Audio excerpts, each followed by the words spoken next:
Montblanc Explorer Extreme, released in 2025.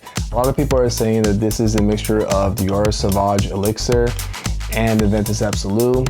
I have my tester right here. Let's find out. So right away, there is a little bit of an alcohol tinge, but it goes away fairly quickly. It lasts maybe like a second. But right away, I do get a very nice citrusy bergamot. You can kind of feel a little bit of ambery, almost like an orange blossom type of floral type of softness that's kind of keeping the bergamot from being too citrusy. There's no orange blossom on the note breakdown, but that's kind of the feeling that I get. In the mid, the bergamot goes more into the background. The amber is the real start here, and at this point, it is being pushed to the front view. As it develops, it starts going into a licorice vibe. I think it's the patchouli starting to introduce itself into the mix. It's giving this dark, slightly sweet and woody facet that is giving me a licorice accord.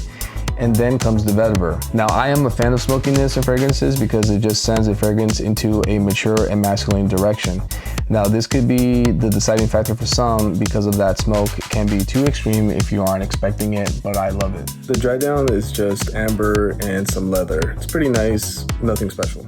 The projection on this, I gotta say, is a little bit disappointing. I think with the name Extreme, you would expect this to be a room filler or a strong projector, but it's actually quite not. In fact, I found that maybe in the first hour or so, it projects pretty strong, pretty moderate.